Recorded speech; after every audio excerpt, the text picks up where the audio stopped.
L'histoire commence avec une jeune fille marchant seule dans la rue. Elle semble désemparée et s'effondre bientôt en pleurant dans un coin.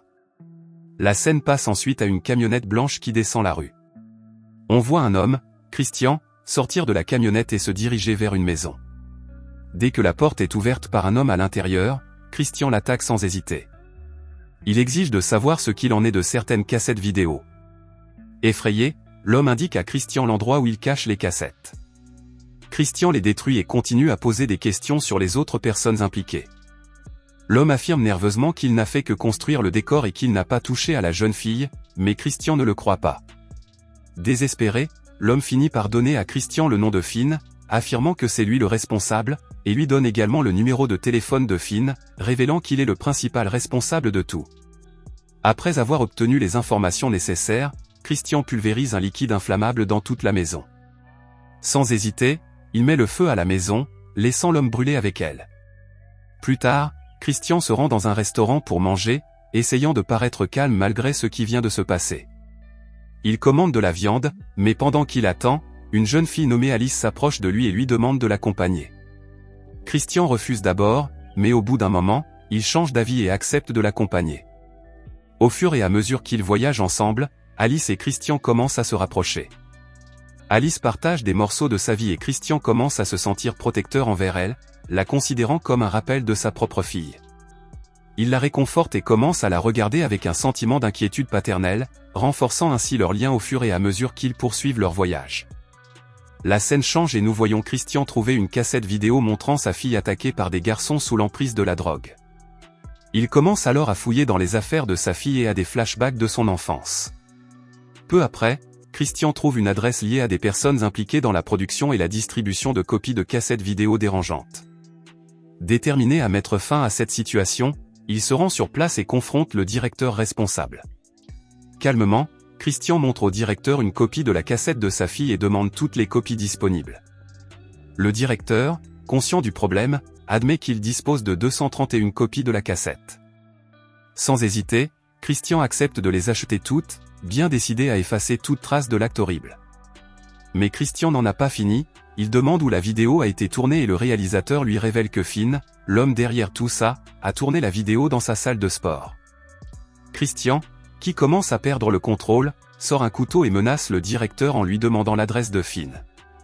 Terrifié, le directeur s'empresse de lui donner l'information, sachant que Christian n'hésitera pas à le blesser s'il refuse.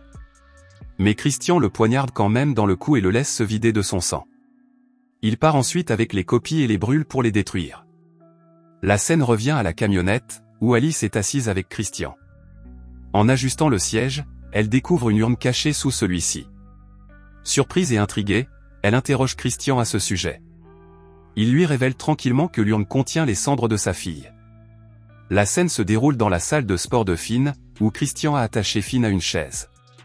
Sans hésiter, Christian commence à le battre, exigeant des réponses sur les vidéos. Finn, effrayé, insiste sur le fait que Jessica est venue le voir de son plein gré parce qu'elle avait besoin d'argent, et affirme qu'il ne l'a jamais droguée.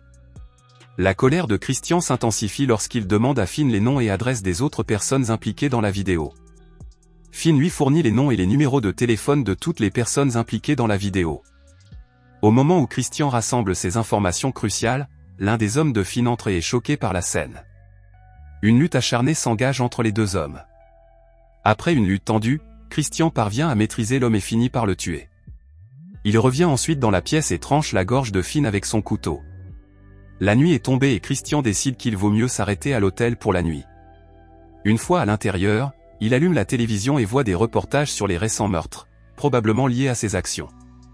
Se rendant compte qu'Alice pourrait avoir des soupçons, il éteint rapidement la télévision pour la tenir dans l'ignorance. Plus tard, Christian dit à Alice qu'elle doit prendre une douche. Avant de repartir, il mentionne simplement qu'il a un rendez-vous avec un client dans la matinée, mais il l'assure qu'il sera bientôt de retour. Au matin, Christian se présente chez Jim en se faisant passer pour un technicien de la lutte antiparasitaire. Il inspecte habilement les lieux à la recherche d'une occasion de frapper. Lorsqu'il en a l'occasion, il s'attaque rapidement à Jim, l'assommant. Christian attache ensuite Jim à une chaise et le déshabille pour mieux l'intimider. Alors qu'il commence à torturer Jim, il exige de savoir avec qui sa fille est partie. Sous la pression, Jim révèle qu'elle est sortie avec Finn et un caméraman, expliquant que c'est Finn qui l'a attaqué. Cette information attise encore plus la colère de Christian et le pousse à se venger. Alors que Christian confronte Jim, sa femme Irene apparaît à l'improviste. Voyant la tension, elle révèle qu'elle sait où se trouve le frère de Jim. Désireux d'en savoir plus, Christian s'approche d'elle et lui demande si elle a envoyé la vidéo. Irene confirme que oui. Elle explique que la vidéo est arrivée un jour par la poste et qu'elle a été horrifiée en la voyant. Plus tard, en voyant les photos de Jessica dans le journal, elle a décidé de contacter Christian. Avec un mélange de colère et de mépris, elle dit à Christian que Jim et son frère sont des animaux qui méritent ce qui leur arrive. Pendant qu'il parle, Eddie, le frère de Jim, arrive en voiture et voit Jim dans un état lamentable. Lorsque Christian revient, Eddie l'attaque et commence à le battre. Leur combat se poursuit pendant un certain temps jusqu'à ce que Christian prenne le dessus sur Eddie et le tue avec un marteau. Il utilise ensuite le même marteau pour tuer Jim et s'en va. La scène revient à Alice et Christian qui attendent que l'ami d'Alice vienne la chercher. Au bout d'un certain temps, une voiture s'arrête, signalant qu'il est temps de partir. Alors qu'Alice se prépare à partir, Christian prend le temps de lui donner son numéro de téléphone. Il lui dit de le contacter si elle a encore besoin de son aide, montrant ainsi son côté protecteur. Christian se rend ensuite chez sa prochaine cible, Polly. Une fois entré dans la maison de Polly, il commence immédiatement à le frapper comme il l'a fait avec les autres. Alors que la violence s'intensifie, Polly tente de se défendre en expliquant qu'il est parti lorsque les choses ont empiré. Déterminé à obtenir plus d'informations, Christian presse Polly de donner des détails. Sous la pression, Polly révèle que c'est Finn qui dirigeait tout le monde pendant le tournage et qu'il les a drogués à l'héroïne. Il explique également qu'après l'attaque, Jessica est partie avec un garçon nommé Derek. Au moment où Christian lève le couteau, prêt à mettre fin à la vie de Polly, ce dernier se met à implorer la pitié de Christian, le suppliant de ne pas le tuer pour le bien de sa famille. En entendant cela, Christian hésite. Il pense alors à sa fille et décide d'épargner la vie de Polly, montrant une lueur de compassion au milieu de sa quête de vengeance. Après sa rencontre avec Polly, Christian décide de ne plus chercher d'autres personnes impliquées et s'en va dans sa camionnette. Sur le chemin du retour, le téléphone sonne. C'est Alice, qui lui demande d'aller la chercher et de la ramener. Lorsque Christian arrive sur les lieux, Alice l'attend. Elle semble soulagée de le voir et il lui dit de monter dans la camionnette. Inquiet, il lui demande poliment si tout va bien et commence à soupçonner qu'elle est peut-être enceinte. Alice hésite, mais finit par lui révéler la vérité.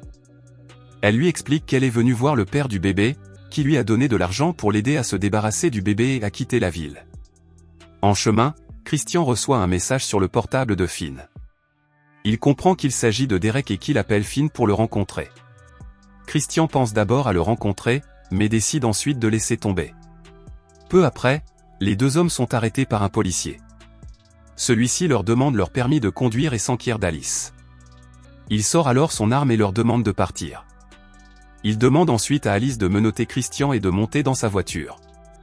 Au bout d'un certain temps, le policier les emmène dans un entrepôt et Christian se rend compte que quelque chose ne va pas. Soudain, des hommes apparaissent et les emmènent à l'intérieur. Il y rencontre Derek et comprend que l'agent travaille pour lui. Derek lui en veut d'avoir tué Finn et Eddie, ses meilleurs amis.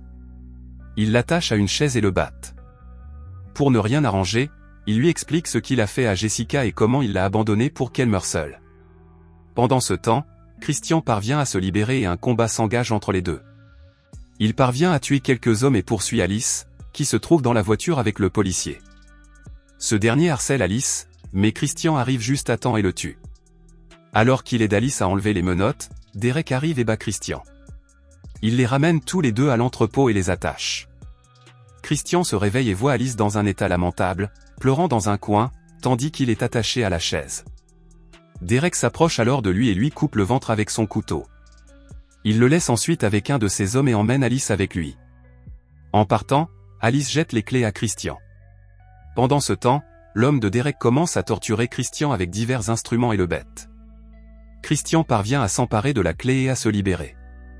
Il tue l'homme et part à la recherche d'Alice, mais se rend compte qu'il est trop tard. Il voit un homme partir en voiture après avoir attaqué Alice et le poursuit. Il s'empresse de tirer et de le poignarder dans le cou.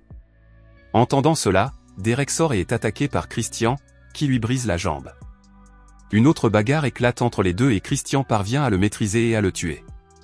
Il entre ensuite dans la maison et trouve Alice dans un état lamentable, couverte de sang et de plastique autour du corps. Il s'approche d'elle et la trouve vivante. Il pousse un soupir de soulagement et la serre dans ses bras en pleurant, et c'est là que l'histoire se termine.